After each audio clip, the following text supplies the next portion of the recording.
네, 반갑습니다. 도도튜브의 위드파파입니다. 즐거운 토요일 아침입니다. 행복한 주말 하루 시작하시기 바라고요. 오늘 전해드릴 소식은 K7 풀체인지 소식인데요.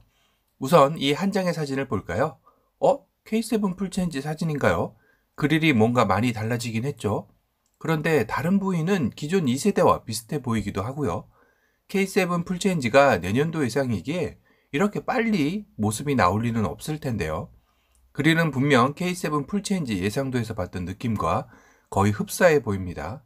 둘이 비교해보면 K7 풀체인지 예상도의 그릴이 약간 아령같이 양쪽이 조금 불룩하고 가운데가 들어간 모양이라면 이 사진의 그릴은 그냥 통짜 현행 그릴 테두리 안에 세부 디테일만 바뀐 모양이죠. 네, 맞습니다. 풀체인지를 앞둔 K7 2세대 마지막 모델이 출시된다고 합니다. 2021년 연식 변경 모델인 셈인 거죠. 앞서 말씀드린 대로 변경되는 사항은 전면부의 라디에이터 그릴 디자인이 변경되는 커스텀 그릴 옵션으로 가격은 25만원 정도라고 합니다. 연식 변경에서 그릴을 이렇게 K7 풀체인지와 비슷한 느낌을 주는 이유는 아마도 K7 풀체인지가 기존의 이미지와는 전혀 다른 파격적 행보를 걷기 전 소비자들의 눈을 적응시키기 위함이 아닐까 싶기도 한데요. 그도 그럴 것이 그릴 안의 세부 디자인과 패턴이 풀체인지 예상도와 거의 흡사해 보이죠. 이 사진을 처음 본 도드튜브도 이전에 K7 풀체인지를 리뷰한 적이 있기에 이거 K7 풀체인지 아니야? 라고 착각할 정도로 느낌이 유사했기 때문입니다. 하지만 헤드램프 디자인과 범퍼 쪽 디자인을 보고 연식 변경이겠구나 하고 알게 되었는데요. 확실히 차량의 전면부를 볼 때 가장 먼저 눈에 들어오는 것은 그릴이라는 것을 다시 한번 깨달았네요. 연식 변경에서 업그레이드되는 사항은 에어필터 성능 개선, 음성인식 차량 제어, 전방 교차로 충돌 방지 시스템, NVH 개선이 될 예정이라고 합니다. NVH가 뭔가요? 하실 텐데요. N은 노이즈, 소음을 뜻하는 거고요. V는 바이브레이션, 진동이고요. H는 하시니스, 불쾌감을 뜻하는 것으로 차량의 진동과 소음을 잡아 정숙을 유지해주는 기능을 개선한다는 뜻이겠죠. 이를 위해 많이들 차량 출고 후 하부 언더코팅이나 엔진, 도어 방음 등의 작업을 하기도 하죠. 하지만 이번 K7 연식 변경에서는 이러한 별도의 작업 없이도 얼마나 NVH를 개선했을지 궁금해지기도 하네요. 추가로 후속 모니터도 제공된다고 하는데요. 126만원 옵션으로 선택이 가능하다고 합니다. 매번 생각하는 것이지만 후속 모니터 가격은 조금 더 저렴해질 필요가 있다는 생각이 듭니다. 저 가격에 굳이 달 필요가 있을까 싶을 정도인데요. 100만원 아래라면 한 번쯤 정도는 고려해보지 않을까 싶네요. 외관 컬러 명칭도 변경된다고 하는데요. 변경되는 컬러는 두 종류로 실키 실버가 스틸 그레이로, 플라티늄 그라파이트가 인터스텔라 그레이로 변경된다고 합니다. 명칭이 변경되는 만큼 컬러 색상도 어느 만큼 변경될지 지켜봐야 하겠네요. 연식 변경을 통해 가격은 총 20만원 정도 인상폭을 보일 예정으로 큰 변화는 없어 보입니다. 사실 내년도 출시 예정인 K7 풀체인지의 변화는 상당히 파격적인 외관 디자인을 예고하고 있죠. 위 이장막 사진에서 봐도 한층 더 커진 타이거 노즈 그릴이 눈에 가장 먼저 들어옵니다. 전면의 절반 이상의 그릴이 차지할 정도로 거대해지는 것이죠. 이 모습을 보고 탐켄지가 연상된다, 맥이 같다라는 등 혹평이 따르기도 했었는데요. 아마도 이런 부담감 때문인지 기아 자동차에서는 이번에 연식 변경에서 25만원짜리 커스텀 그릴을 미리 살짝 공개한 게 아닌가 싶네요. 헤드램프는 그릴이 커지는 것과 달리 상당히 얄쌍하게 디자인되며 K7의 아이덴티티였던 Z자 모양의 주간주행 등은 사라진 것으로 보입니다.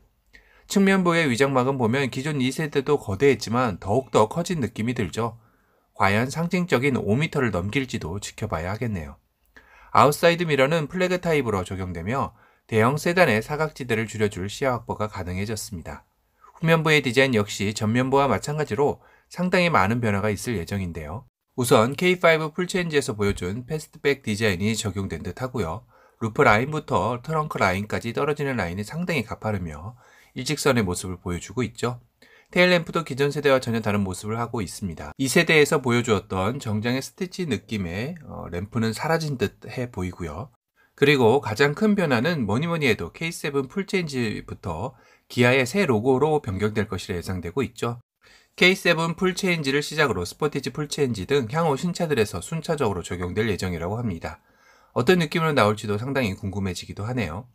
K7 파워트레인은 현행 K7의 스마트 스트림 가솔린 2.5 엔진과 3.0L LPI 엔진은 그대로 유지되며 3.5L 가솔린 엔진과 1.6L 하이브리드 모델이 추가 적용될 것으로 알려져 있습니다.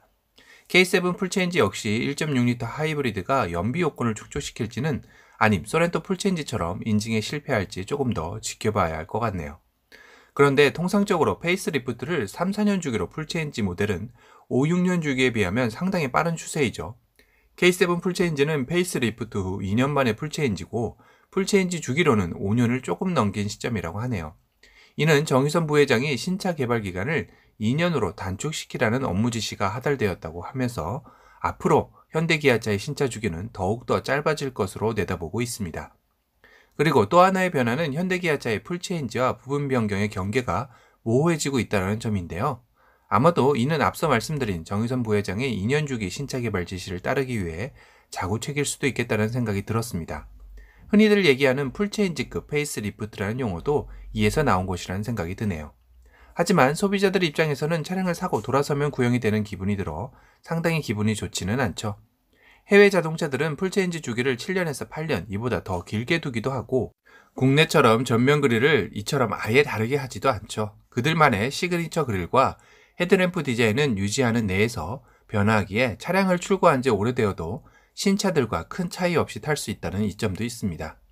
이런 점에서 과연 이번 K7 풀체인지가 동생들의 반전처럼 또 한번 그랜저의 아성을 깰 수 있을지 지켜보는 재미도 있을 것 같네요.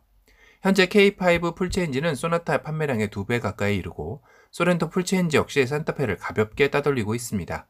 카니발 풀체인지는 독보적인 판매량으로 이제 국내에서는 기아의 판매량이 상당히 현대를 따라잡은 상황인데요. 그래도 현대에는 준대형 세단의 상징적인 존재인 그랜저가 수문장을 지키고 있어 만약에 K7 풀체인지도 그랜저를 이긴다면 현대와 기아의 위상도 어떻게 바뀔지 모르겠네요. K9만큼의 고급스러움으로 무장할 것이라는 K7 풀체인지 한번 기대해 보겠습니다.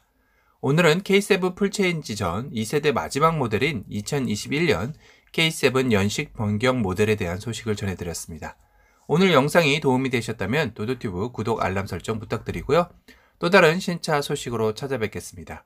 지금까지 도도튜브의 위드파파였습니다. 감사합니다.